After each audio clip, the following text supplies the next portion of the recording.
Hello दोस्तों। आज की हमारी कहानी एक घोड़े तांगे के ऊपर है। अगर आपने अभी तक हमारे चैनल को सब्सक्राइब नहीं किया है तो कर लीजिए, ताकि आने वाली सभी कहानियों का मज़ा आप आराम से ले सकें। चलिए बढ़ते हैं अपनी कहानी की तरफ। अनीश एक ऐसा आदमी था जो हर बुरे काम में उसका नाम सबसे ऊपर होता था। उसने अपने गांव में कई लोगों को मारा पीटा और कई को जान से भी मार दिया था। इसलिए गांव में लोग उससे सब डरते थे। काफ़ी समय पहले की बात है। अमीश अपने दौर में कदम रख रहा था। उस टाइम उसने एक मर्डर और जुआ शराब पीना शुरू हुई किया था कि रास्ते में एक आने वाले तांगे वाले को पहले उसने लूटा और फिर उसकी हत्या कर दी। इससे अनीश को काफ़ी खुशी मिली। ऐसा लग रहा था उसे देखकर जैसे उसने बहुत बड़ा काम किया हो। वो ये दास्तां अपने गांव में सुना था। पंचों द्वारा उसे गांव से निकालने का भी सोचा गया, लेकिन अनीश के आगे पंचों की भी ना चली। गांव वाले जहां उसे देखते हमेशा उसे दुत्कारते और अपने से दूर करते, जैसे कोई वो गांव को लगा शाप हो। गांव वालों ने भी सोच लिया था कि इसके और इसके घर वालों से हमेशा दूर रहेंगे। अमीश के घर वाले भी वो गांव छोड़कर जा चुके थे, लेकिन अमीश था कि उस गांव को छोड़ने का नाम ही नहीं ले रहा था।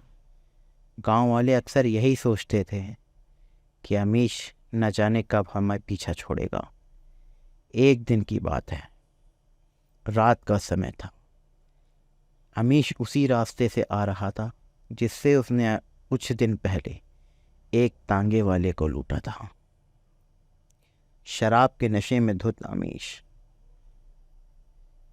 एक आवाज़ सुनता है जो किसी तांगे की थी और रुककर खड़ा हो गया। उसने चारों तरफ देखा, लेकिन उसे तांगा दिखाई ही नहीं दिया। तभी उसे एक धक्का लगा और वो ज़मीन पर गिर गया। किसी तांगे ने उसे धक्का मारा था और अमीश ज़मीन पर पड़ा था। यह देखकर उसे गुस्सा आया और वो उठ खड़ा हुआ और उस तांगे के पीछे भागने लगा। लेकिन तांगा इतनी तेज़ चल रहा था कि उसके हाथ नहीं आने वाला था वो तांगा। अमीश उसके पीछे भागते हुए एक जंगल के अंदर पहुंच गया। उसने देखा वो तांगा एक तरफ खड़ा हुआ है। वो भागकर उस तांगे के अंदर बैठ गया और उसने देखा उस तांगे के अंदर कोई भी नहीं था। अमीश ये देखकर चौंकाना हो गया, क्योंकि अब जो भी था वो तांगे के बाहर था और पता नहीं कब अमीश के ऊपर हमला कर दे। अमीश चौकन्ना हुआ, धीरे धीरे अपनी गर्दन बाहर निकालकर देखने लगा, लेकिन उसे वहाँ पर कोई दिखाई नहीं दे रहा था। तभी उसे अपने पीछे से आवाज़ आई। उसने देखा एक आदमी जिसकी गर्दन नहीं है वो तांगे के ऊपर बैठा हुआ है और ज़ोर ज़ोर से तांगा चलाने लगा। अमीश ये देखकर बहुत डर गया और अमीश को लग रहा था कि आज उसका ये आखिरी दिन है। लेकिन उस कटी गर्दन ने अमीश को पता नहीं कितनी तेज़ी से बांध दिया था कि अमीश का एक पैर उस तांगे से बंधा हुआ था, वो भी जंजीरों से। अमीश चीखता चिल्लाता उस तांगे से कूद गया और रगड़ता रगड़ता उस तांगे के पीछे उसका मौत हो गई। अगले दिन लोगों को पता चला कि अमीश की जंगल वाले रास्ते पे मौत हुई है, लेकिन किसी को ये नहीं पता था कि अमीश की मौत हुई कैसे थी। दूर गए हुए अमीश के घर वाले भी वहाँ पर आए थे, लेकिन किसी को इस बात का नहीं पता था कि मौत हुई कैसे। अब लोगों को रात के समय एक तांगे की आवाज़ आने लगती थी। अक्सर उन्हें तांगा दिखाई नहीं देता था और आवाज़ आती थी। कई लोगों ने ये भी बोला है ये तांगा हमारे गांव के भीतर से होकर रात को 12:30 बजे निकलता है, लेकिन आवाज आती है, तांगा दिखाई नहीं देता था। यह सुनकर गांव वालों ने बाहर से कुछ पुजारियों को बुलाया और उनसे बोला कि हमारे गांव में ऐसे ऐसे आवाज आती है। पुजारियों ने बोला, यह एक भटकती आत्मा है, जिस किसी ने इसे मारा था, बड़ी बेरहमी से इसको मारा था। ये दर्द में ये सब कर गया है, लेकिन ये तुम लोगों को नुकसान नहीं पहुंचाएगी। लेकिन गांव वाले बोले, पुजारी जी, लेकिन फिर भी हमें इसे हटाना है। हमें डर लगता है, हमारे छोटे छोटे बच्चे हैं, ये सब देखकर वो डर जाएंगे। और पुजारियों ने अपनी पूजा वहां पर शुरू कर दी और सभी को, उस आत्मा को उस गांव से निकाल दिया। चलिए बढ़ते हैं अपनी दूसरी कहानी की तरफ। यह कहानी उन 4 दोस्तों की है जिनके साथ कुछ ऐसी घटना घटी जिससे उनका पूरा जीवन ही बदल गया। आइए जानते हैं ऐसा उनके साथ क्या हुआ था। पूना शहर के रहने वाले आशुतोष शर्मा अपने दोस्तों के साथ, आमिर और साहिल विजय के साथ कहीं घूमने जाने का प्लान बनाया। वो सब मनाली जाने के लिए बस में बैठ गए।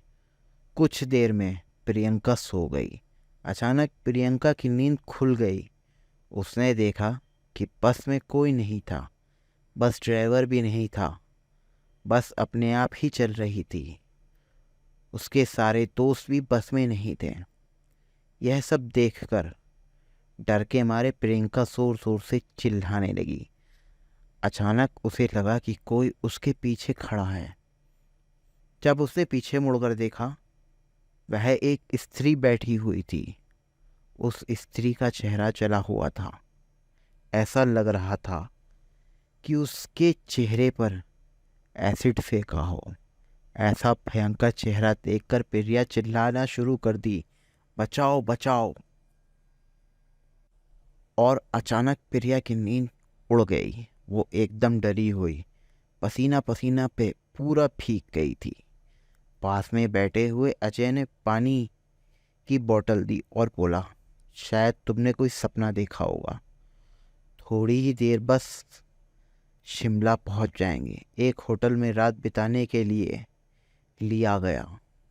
दूसरे दिन वो सब साथ में मिलकर होटल के पास वाली पहाड़ी पर घूमने का प्लान बनाया। करीबन आधे घंटे में वो सब पहाड़ी के सबसे ऊंची शिखर पर पहुंच गए। वहीं से नीचे देखने पर घने पेड़ पौधे सुंदर दिख रहे थे। अचानक साहिल चौंक गया और बोला, नीचे देखो, कोई खड़ा है, लगता है कोई स्त्री है। विजय और रवि देखने लगे, लेकिन उन्हें कोई नहीं दिखाई दिया और बोले, तू पागल हो गया है क्या? इस घने जंगल में कोई स्त्री कैसे आ जाएगी? शायद तुझे कोई भ्रम हुआ होगा। उसके बाद वह सब खुली जगह पर चले गए। रात होने वाली थी, इसीलिए वो सब पहाड़ी पर ही रुकने का निर्णय किया। इसीलिए उन सब ने वहाँ पर ही तंबू लगाया और खाने पीने का सामान बाहर निकाला। प्रिया बैग तंबू के बाहर थी। वह लेने के लिए बाहर आई। प्रिया का बैग तंबू के बाहर था, इसीलिए वो लेने के लिए बाहर आई तो वहां पर उसे किसी की आवाज़ सुनाई दी। प्रिया उस आवाज़ की ओर अपनी नज़र घुमाती है और उसने के सामने कोई 3 आदमी आते हुए दिख रहे थे। उनके हाथ में धारदार हथियार थे। यह देखकर प्रिया डर जाती है और दौड़ते हुए तंबू के अंदर आ जाती है। उसने अपने दोस्तों को यह बात की, लेकिन कोई इसकी बातों पर विश्वास नहीं कर रहा था। प्रिया चिल्लाकर बोली, आप सब पागल हो गए हो? कोई भी मेरी बात का भरोसा नहीं कर रहा, इसलिए मेरे साथ बाहर आओ, मैं आपको बताती हूँ। वो सभी बाहर आके शिखर की चोटी के नीचे देखने लगे। उनमें से उन सभी को लगता है कि कोई 3 लोग उनकी ओर बढ़ रहे हैं। यह सब देखकर वो डर जाते हैं और तुरंत अपना अपना सामान समेटने लगते हैं और बड़े बड़े पत्थर के पीछे छुप जाते हैं। थोड़ी ही देर में वो सब ऊपर आ जाते हैं। प्रिया देख रही है कि उनके हाथ में पैर और सिर आदमी जैसा बिल्कुल नहीं था। वो सब एक जगह पे बैठे जाते हैं। कुछ तांत्रिक विद्या शुरू करते हैं। उनमें से एक आदमी अपनी हाथों की उंगलियों को काट देता है, लेकिन अंधेरे की वजह से उन्हें कुछ ठीक दिखाई नहीं दे रहा था। अचानक उन चारों ने देखा कि एक औरत उन आदमियों के बीच आके लेट जाती है। कोई नहीं जानता कि आखिर वो औरत पे वहाँ कैसे पहुंची, कैसे आई। प्रिया ने कहा, मुझे कुछ समझ नहीं आ रहा है, आखिर ये सब हो क्या रहा है। मुझे बहुत डर लग रहा है। एक के बाद एक वो तीनों औरतें सूंघने लगी। वहीं और अचानक उस औरत ने अपनी उंगली उठाई और तभी हमारी तरफ इशारा करने लगी। हम सब डर गए। वो तीनों औरतें, वो तीनों आदमी उस औरत को छोड़कर हमारी तरफ बढ़ने लगे। हम सब पहाड़ी के नीचे होटल की ओर दौड़ने लगे। हमारी आवाज़ सुनकर वो तीनों हमारी ओर दौड़ने लगे। प्रिया और साहिल सबसे आगे थे। वो विजय और रवि पीछे दौड़ रहे थे। प्रिया और साहिल होटल तक पहुंच गए, लेकिन रवि और विजय का कोई पता नहीं चल रहा था। हमने होटल वालों को उनके बारे में सभी बातों को बताया और लोगों ने कहा उस पहाड़ी पे कोई नहीं जाता है। वो पहाड़ी शापित है। जो भी वहाँ जाता है कभी वापस नहीं आता। आपकी किस्मत अच्छी है कि आप अभी ज़िंदा हो, लेकिन हमारे दोस्त रवि और विजय कभी वापस नहीं लौटेंगे। हमने उन्हें ढूंढने का बहुत कोशिश की। पुलिस काउंसिल को भी कार्रवाई की, लेकिन कोई फ़र्क नहीं पड़ा। दोस्त, अगर आपको मेरी कहानी अच्छी लगी तो हमारे चैनल को सब्सक्राइब करो, ताकि आने वाली सभी कहानियों का मज़ा आप ले सकें। ये हमारी तीसरी कहानी है। चलिए बढ़ते हैं अपनी कहानी की तरफ। राहुल ने अभी अभी नया फ्लैट लिया था और वो अपनी बीवी के साथ उस फ्लैट को देखने के लिए आया। उसकी बीवी और उसका 10 साल का बच्चा उस फ्लैट को देखकर बहुत खुश हुए और उन्होंने बोला कि हमें ये फ्लैट बहुत पसंद है और यही फ्लैट हम लेंगे। अमीश और उसकी बीवी और उसका बच्चा, वो तीनों उस फ्लैट में रहने वाले थे। वो फ्लैट उन्हें कुछ सस्ते में भी मिल गया था। अमीश इस बात से थोड़ा खुश था क्योंकि उसके काफ़ी पैसे बच गए थे। अमीश उस फ्लैट में शिफ्टिंग किया और उसमें रहने लगा। अमीश की जो जॉब थी वो रात को 7:30 बजे से और सुबह के 5 बजे तक थी, जिसमें उसकी बीवी को उस फ्लैट में अकेले रहना पड़ता था। एक दिन की बात है, राहुल अपनी बीवी को छोड़कर उस फ्लैट में आया और अपनी काम के लिए निकल गया। रात में उसकी बीवी और उसका 10 साल का बच्चा आसपास सो रहे थे। तभी उसकी आंख खुली। उसने देखा उसका बेटा उसकी बगल में सोया हुआ था, लेकिन वो तो है ही नहीं वहाँ पर। वो उठकर इधर उधर देखने लगी। उसने देखा उसका बेटा ड्राइंग रूम में बैठा हुआ किसी से बातें कर रहा है। उसने अपने बेटे को आवाज़ दी, बेटा इधर आओ। तो उसने बोला, मम्मा ये आंटी मुझे उठाकर लाई हैं और बोल रही हैं कि मेरे साथ खेलो। ये इनका बेटा है और ये आंटी हैं। उसकी बीवी ने चारों तरफ देखा, लेकिन उसे कोई दिखाई नहीं दिया। उसने बोला, बेटा ये कोई खेलने का टाइम है। तुम्हें दिन में बोलती हूँ खेल लिया करो, लेकिन तुम रात में कैसे खेलोगे? सुबह स्कूल भी तो जाना है। उसकी बीवी ने अपने बेटे को उठाया और अपने बेडरूम में ले गई। तभी किचन से बर्तन गिरने की आवाज़ आई। ऐसा लग रहा था जैसे किसी ने गुस्से में कोई भगोना या कोई पतीला दे के मारा हो। लेकिन उसकी बीवी उस किचन में जाना नहीं चाहती थी क्योंकि उसे बहुत तेज़ नींद आ रही थी। वो अपने बेडरूम का दरवाज़ा बंद कर और सो गई। अगले दिन उसने सुबह देखा, उसे कोई ऐसा बर्तन दिखा नहीं जो रात गिरा हो। फिर से सुबह उसका बेटा डाइनिंग टेबल पे बैठा हुआ नाश्ता कर रहा था। वो पता नहीं किसको बोल रहा था कि मेरे साथ खाना खाना, तुम आज से हम दोनों साथ में ही खाना खाया करेंगे, तुम मुझे बहुत अच्छे लगते हो। उसकी माँ ने पूछा, बेटा तुम किससे बात कर रहे हो, किचन से आवाज़ लगा के। उसके बेटे ने जवाब दिया, माँ ये आंटी है ना, ये इनका एक बेटा है, हम दोनों अब साथ में ही स्कूल जाएंगे और हम खेलेंगे भी। ये थोड़ा सा डराने वाली बात थी। उसने बोला, कौन आंटी और कौन बेटा? कि वो जो आंगन में आंटी बैठी हुई है ना, ये उनका बेटा है, कुर्सी की तरफ इशारा करते हुए कहा। लेकिन तब भी उमा को समझ नहीं आया कि उसका बेटा किससे बात कर रहा है और किससे कह रहा है। लेकिन उस पर अभी भी कोई ऐसा फ़र्क नहीं पड़ रहा था। मैं सोचा बच्चा है, मुझे डरा रहा होगा। ये सोचकर वो अपने वापस किचन में चली गई। उसने वापस आकर देखा, उसके होश उड़ गए, क्योंकि जो उसका खाना था वो सारा ख़त्म हो चुका था। आज तक कभी उसके बेटे ने इतना खाना खाया नहीं था। फिर उसने बोला, बेटा सब फिनिश किया? मैंने कहा, हाँ हम दोनों ने सब फिनिश किया। यह सुनकर थोड़ा चौंकाने वाली बात थी। अब उसे भी लगने लगा था कि उसका बेटा शायद किसी को देख पाता है। वो समझ नहीं पा रही थी कि उसका बेटा किससे बात कर रहा है। वो उठी और राहुल से बोली, राहुल देखो ना हमारे बेटे को क्या हुआ है।